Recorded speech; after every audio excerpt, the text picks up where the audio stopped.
This part of this series does not show a successful change of the coolant hoses, but the reason I am posting this is because when I watch a lot of DIY videos on YouTube in the past years, the one thing that's always bothered me is people not showing me their mistakes and difficulties, which is one reason I do this. So if you just want to see the solution, wait for the next parts and that'll be what you want to watch. But seeing the difficulties that I go through will possibly help you. So for those of you more in depth and who do think like that, watch the whole series. So this portion of the video is actually a part of the conclusion, but I'm putting it at the beginning for some of you who don't want to watch the whole video. So these little gray tabs, they are not as brittle as you would think, but they're still very tight in there. And you'll see me struggling with the special tool throughout the video, but you really should have it. It does definitely help. And just make sure to clean everything up with brake cleaner nicely so it's not slippery, and try to do it on a warmer day dealing with plastic, not in very cold weather like I am, which you will see in the video.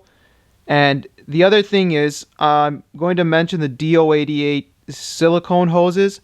Even on their website, they say that you need to reuse all of these little plastic pieces and the twist connections. So once I get the old damaged one off, hopefully tomorrow in the next video when I get a chance to go out in better weather, we're going to see how easily this metal band clamp part comes off. And I'm going to try to just replace it with a normal hose clamp.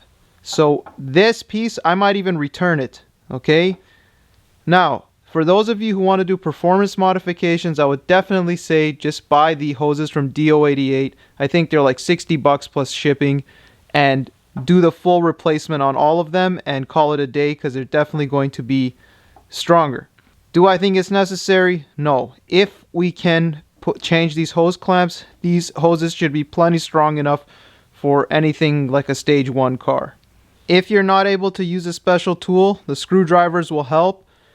And I also want to mention that this tool is actually a Ford tool, which is, these are Ford parts.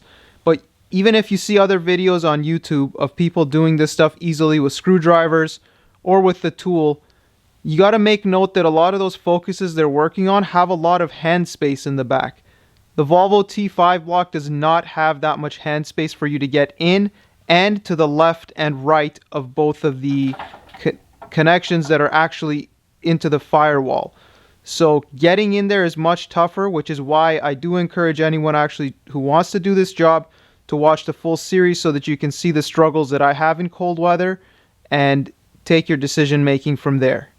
One more thing that you're going to see in the video is there's a clip that connects all 4 of the coolant hoses, and it might not be clear, but you want to throw a screwdriver all the way at the bottom and lift the clip up, and then it'll lift out. So that black clip you're going to see in the center, the first time you go at it, I went at it with a pick the first time at the top.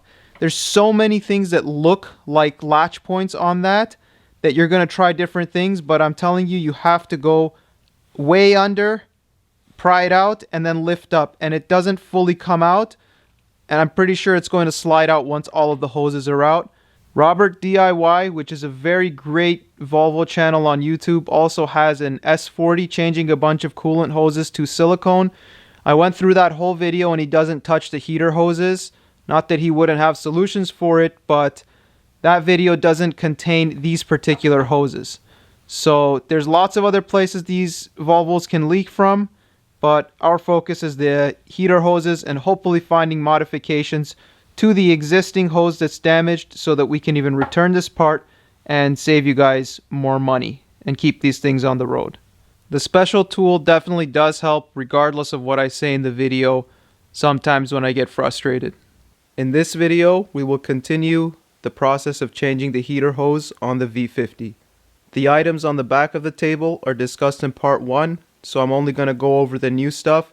While I was waiting for the special tool to come in the mail, I hit the actual fittings in the back of the engine bay, the heater hose clips, first with liquid wrench penetrating oil. You could use PB Blaster if you wanted to, but this loosens up all the dirt that's built up in back there for the past 15 years at least.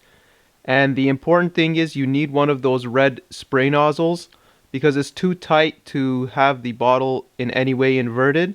So you need to have the end of this about a foot out from where the actual fittings are, and you're going to spray in and get everything nice and soaked.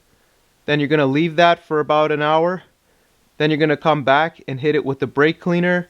Some people are very cautious about rubber and brake cleaner. A little bit is not going to hurt anything from my experience, but that brake cleaner helps wash out the initial dirt and dust that's in there to allow you to actually turn it even with the special tool. After that, you're going to hit it again with the penetrating oil, and you're going to leave it for about a day or two until your tool comes in the mail, or if you want to go ahead and do the project, it should be fine to do. So the flathead screwdriver is something that you can use, but as you can see, you would be using that screwdriver directly on this small part of this plastic fitting. And when these are 15 years old and heat cycled, if this breaks, you can have a very annoying job on your hands, and you may have to eventually just cut them all off, pry them off somehow, and go with silicone hoses. That's not my goal here, so we're going to leave the screwdriver as the last resort if the special tool doesn't work. Because the design on the actual heater hoses, once we get them out, I might put some clips up. The ones that are inside the firewall are actually a bit of a different design than this. They're still the same type of gray twist tab, but they have a little bit of a different shape on them. So whether the tool works or not, we'll find out, and it's possible this is an updated design over the years. Here's the special tool that locks onto the gray tabs if you want to pause and read the instructions, but we'll see if this works. Alright, so here's the tool. It just clips on. It's obviously going to be a little more difficult inside the engine bay. You push it in, and using this, you can rotate it. So we'll see how well it works in the engine bay. Now, what's going to happen if this doesn't work? The next step would be to just try to use a screwdriver on this tab with those heat cycled pieces to get it to release. But this is much safer because it grabs it completely.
So the small orange screwdriver didn't work. We're going to try to get more torque with the tool on there and use a big screwdriver.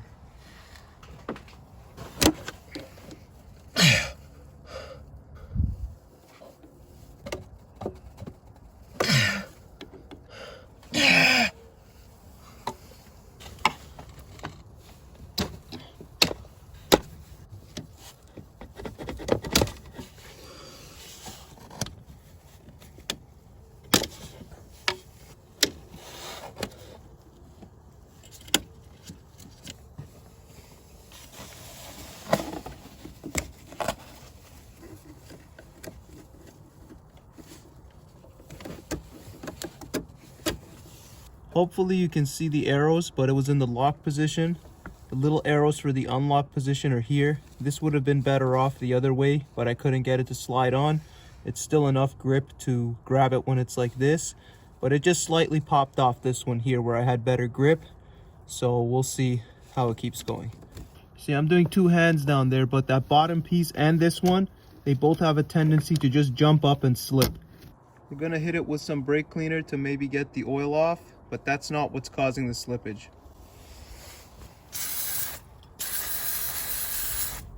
Okay, so the one came off. Maybe the brake cleaner helped a bit. Let's move on to the one underneath, but the ones at the back are still proving very difficult.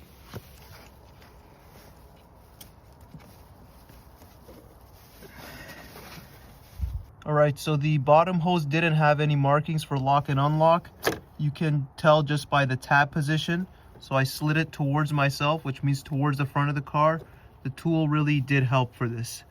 And you have to grab it from where my hand is now and very firmly here, because see, as mine had disconnected from the band clamp, which you saw in part 1, which means there was not much support to put that necessary force to twist this off. But this little piece here that's remaining needs to come out because you want to put the new one in. So the bottom hose is our actual problem hose here.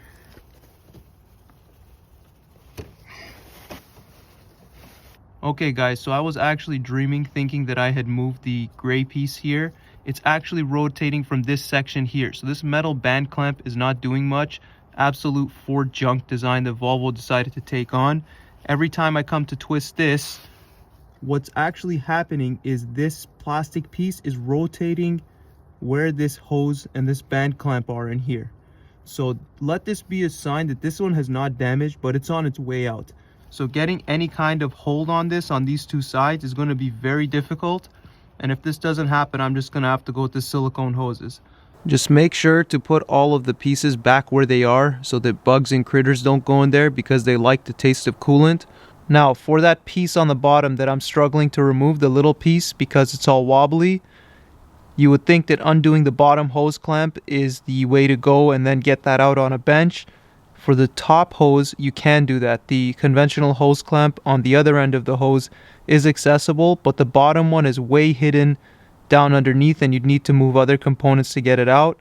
So we're going to keep going at it, but do note that that bottom hose does go pretty far down there. I am doing this in -15 Canadian weather, so it is a little bit more difficult and I have a little bit less chance of getting these things off. Now I'm going to give it another liquid wrench and brake cleaner spray down so that tomorrow when the weather's better, I'll go out there and try it out. I have a higher chance of getting them off. The firewall ones are the very difficult ones to get on the T5 P1 block.